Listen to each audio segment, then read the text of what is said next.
Why are you looking for the ball? Don't look for the ball. Again, look for me.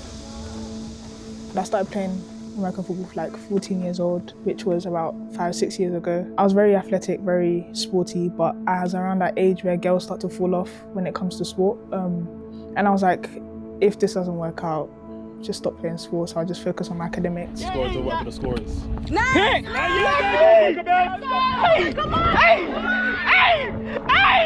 My very first session at Big Kid, flag football, it was very daunting. I'd say that because there were so many guys and I was like one of the few girls that were there, and it kind of looked like a lot of these guys had been playing a lot more than I had. They looked a lot more experienced, so I was like, oh, this doesn't look like my environment, you know. But I was like, okay, you know what? I was quite like scared, but I was like, let's just try it out. You know, if I don't like it, I don't like it. You know, at least I tried.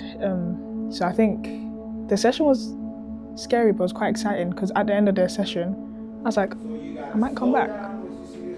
You know, some coaches, you know, some teachers, you know, you can tell that they're not really happy to be around some kids, but I think Big Kid's like intention with us young people was pure, and it was very, very like infectious as well.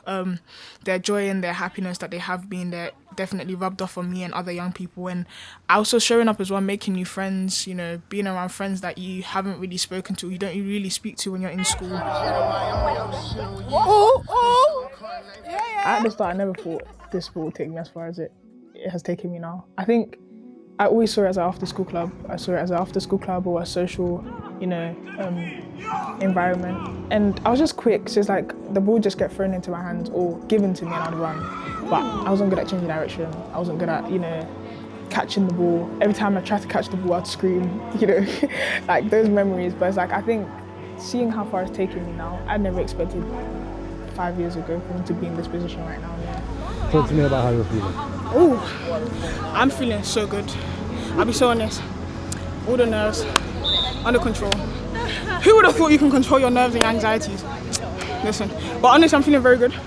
Like the team energy, like I feel like I can just project the energy that I got. What was going through my mind when I scored in the A-League game was run. Like I've never heard the biggest voice of run in my mind like that before. Like that voice was so big and it was just like a run. All I can hear is my teammates and my coaches on the sidelines screaming.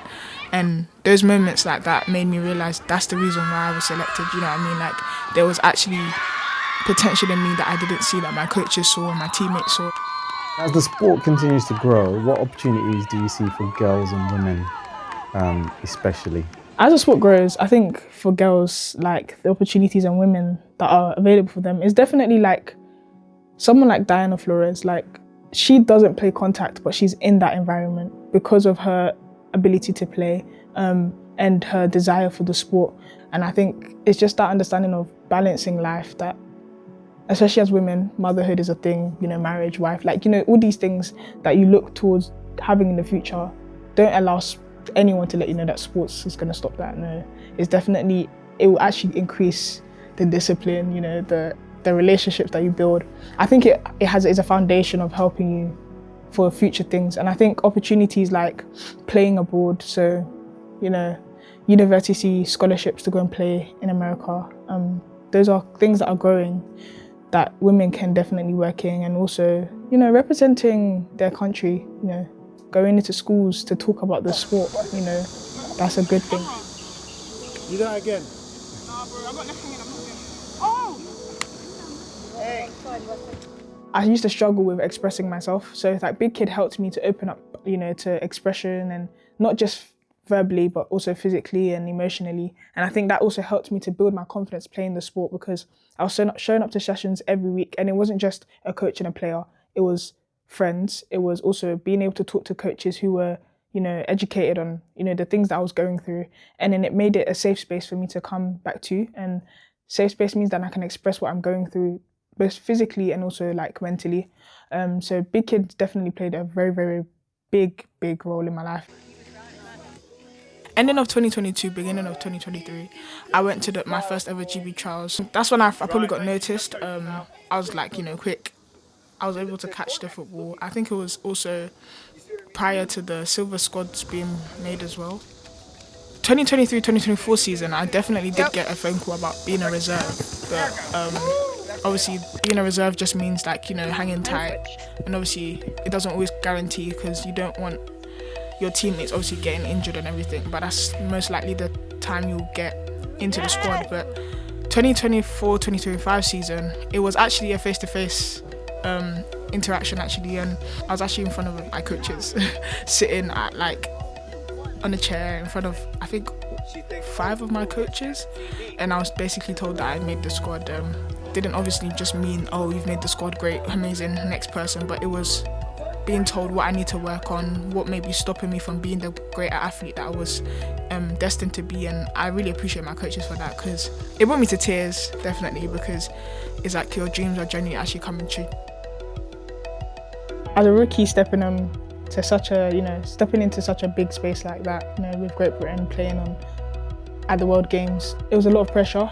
There was crucial moments where I crumbled, and it's like, then you have coaches and teammates that build you back up. And I think as a rookie, having teammates and veterans that have been in that position before, I think is a great thing. Like, even though you feel a lot of pressure, even though you feel a lot of, you know, anxiety and stuff, the peace that you can get from the people around you through, you know, the greater peace, you know, it's just amazing. I love you guys so much, but the energy, you got to pick it back up, yeah? You got to pick it back up, because the energy carries you through, yeah? That focus, it needs to be there, but you also have to have the energy so that your teammates know that you're there and you're present, yeah? And my life kind of felt quite empty when I was younger, especially because when I wasn't playing sports, I felt like there was nothing to do. But even in my moments of rest, when there's no training going on, when there's no film that I need to watch, it's okay now to focus on the things that don't require my physicality, but more so mental reset. You know, these are things that you have to think about, because off the field, if you're not mentally, you know, set, you're not looking after yourself, self-care, all these things, you can't be the athlete that you need to be on the field. What are your personal goals now, both within the sport and beyond? Currently the LA 2028 Olympics, obviously, God willing, I would love to play and represent Great Britain in the LA 2028 Olympics, and I'm very much looking forward to it, because first time that flag football is going to be in the Olympics, which is a very big thing. Yeah.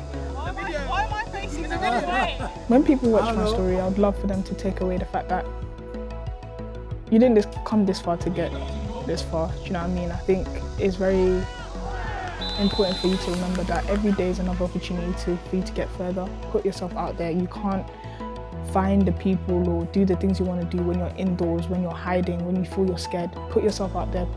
Post the videos that you think are cringy, take the pictures, talk to the people that you think will never talk to you, email them, send them messages, you know, go to the people that you look up to, but find what works best for you, and, you know, why not you? Do you know what I mean? Why not you?